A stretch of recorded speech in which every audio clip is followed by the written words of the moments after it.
guys हामी भाइ र म ब्रान्डफोर्ड लेसमा सु हेर्न आएको छौँ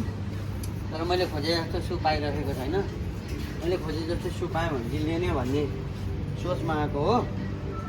अब हेरौँ भेटिन्छ भेटिँदैन आऊ गन्छु यता हेर्दै जाउँ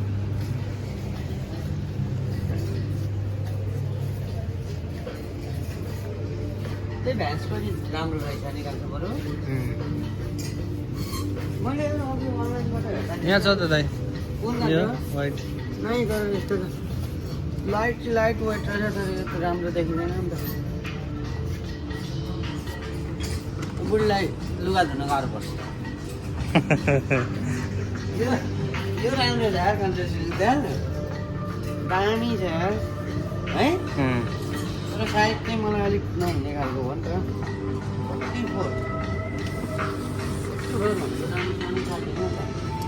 छैन है भेटेन भेटेन खान्छ दाजुभाइलाई गाह्रो भइसक्यो जुत्ताहरू खोज्नलाई ब्रान्डफोर्ड लेसमा जुत्ता खोज्नलाई आएको जुत्ता नभेटेर जो अब सक्सले यो लगेन लिएर जान्छु म जुत्ता दिन नभेट्यो के भनिदिनु ज्याकेट चलाउनु रहेछ त्यो त सेम भइहाल्यो नि तपाईँले लगाएको त्यही त सेम छ सेम त होइन भाइ यो तर सेम के देखिन्छ नि हेर त नि बस जेब छैन यसमा साडी दिउँ क्या तर टमीकै रहेछ बिटे है त्यो पनि टमीको राम्रो रहेछ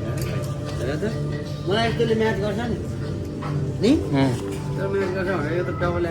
एक्सल पर्यो नि त अलिकति स्टेप मान्नु बबाल दामी रहेछ होइन हाफ प्यान्टको उयो हेर्नु न त कलेक्सन हाफ प्यान्ट कलेक्सन हेर्नु मन छ त्यो त हेर्नु पर्छ होइन नि अलिक कस्तो दामी हाफ प्यान्टहरूदेखि ल्याएर अरूले लगाउँदाखेरि यो खोलेर मैले म लाउँछु भन्नु आफूले किन्ने बेलामा चाहिँ भेटिँदैन भन्छ भन न यसो आइडिया दिउँ न कस्तो खालको हाफ प्यान्ट छैन हौ अरूले लाउँदा मात्रै राम्रो देखिन्छ किनेर अरूलाई लगाउन दिने कुरो पनि आएन फेरि लगा तैँले लगाएको चाहिँ दामी देखिन्छ भनेर किनेर लगाउन दिने कुरो पनि आएन अरूले यही तार रहेछ नि त भाइ हाफप्यान्टको हामी ठाउँमा नआइपुगेर गर्छ नि त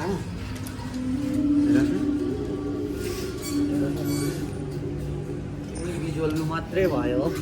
त्यो अरूले लाउँछ ट्राभलिङ गर्दाखेरि आउटफिटहरू कस्तो दामी हुन्छ टक्कको दामी देखिन्छ सानो उसमा होइन म पनि घर जाँदाखेरि त्यस्तै खालको सोच चाहिँ त्यस्तो बनाउँछु तर सामान चाहिँ भेट्दैन र भिडियो त नट अलाउड त छैन होला नि त होइन